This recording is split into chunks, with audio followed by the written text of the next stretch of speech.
అందరికీ నమస్కారం. తులసి తెలుగు ఛానల్‌కి స్వాగతం. కొత్త ఇంట్లో దేవుడి పటాలని ఎలా సర్దుకున్నానో ఈరోజు వీడియోలో మీకు చూపిస్తాను.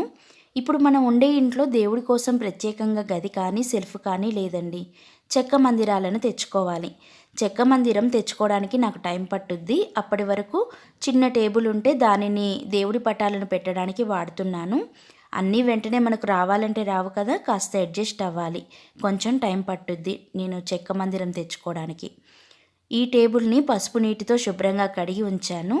ఈ టేబుల్‌కే గంధం కుంకుమ బొట్లను పెట్టి అలంకరించుకుంటున్నా.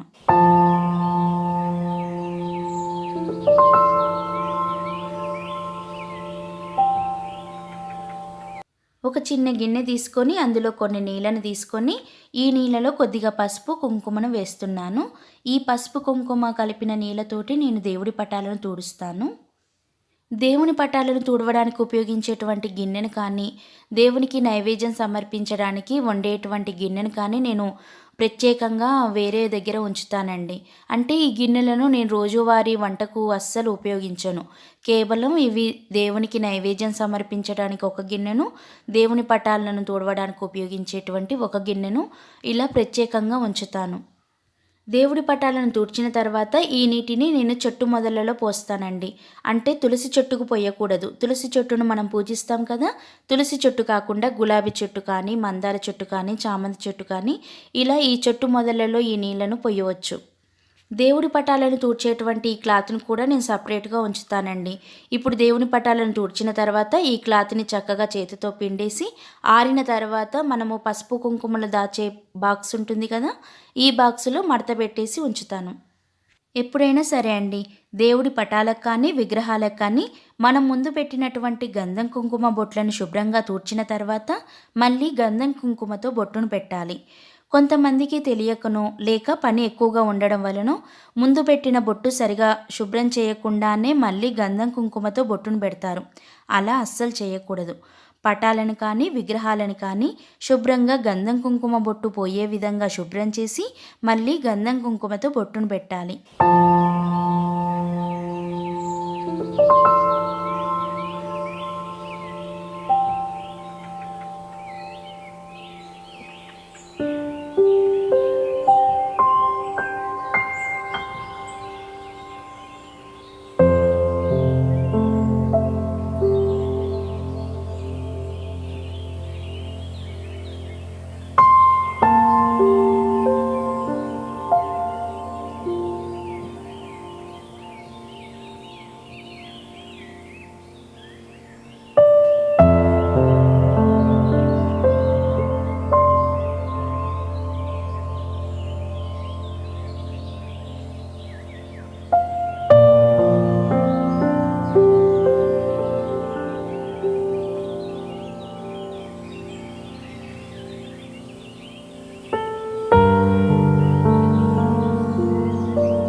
పటంలో చూపించే అమ్మవారి పేరు ప్రత్యంగిరి అమ్మవారండి.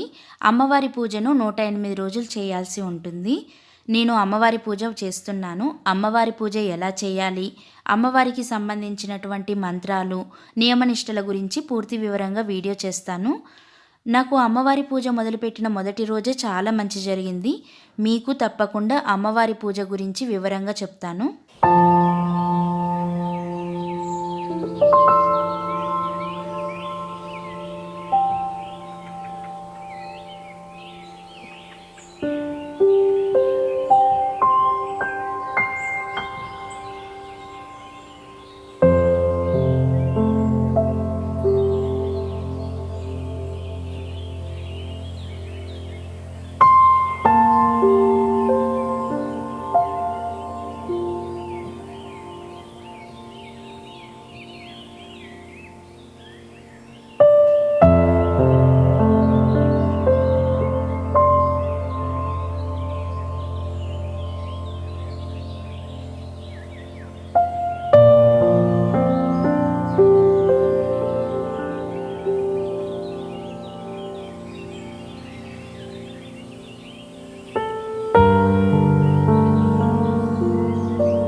టేబుల్ కింద ఉన్న ఈ ప్లేస్లో పసుపు, కుంకుమ, గంధం, దీపారాధన కోసం ఉపయోగించేటువంటి నువ్వుల నూనె, ఆవు నెయ్యి ఇవన్నీ కూడా ఇక్కడ పెడుతున్నాను.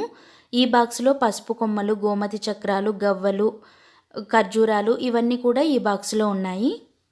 పసుపు, కుంకుమ, కర్పూరం ఇవన్నీ కూడా చిన్న చిన్న గాజు సీసాల్లో పెట్టానండి, దేనికవే. ఇవన్నీ కూడా ఈ ప్లేట్లో పెడుతున్నాను.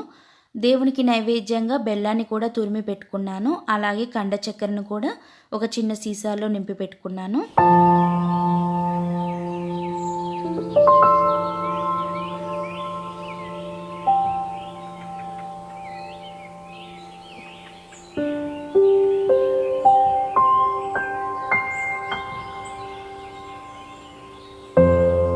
ఇందులో ఆవు నెయ్యిని పెట్టానండి.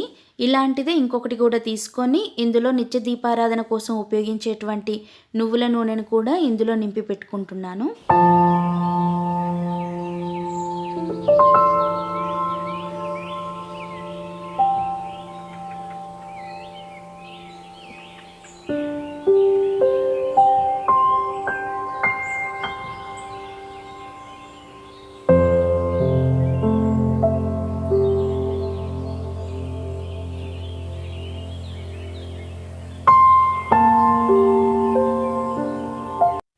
ఇందులోనే ఇత్తడి ప్రమిదలను, వాటి కింద ఉండేటువంటి ప్లేట్లను ముందుగానే శుభ్రం చేసి ఇందులో పెడతాను. మనం పూజ చేయాలనుకున్నప్పుడు ఈ ప్లేట్లను, ఇత్తడి ప్రమిదలను తీసి గంధం కుంకుమ బొట్లను పెట్టి దీపారాధన చేస్తే మన పూజ అనేది తొందరగా అవుతుంది.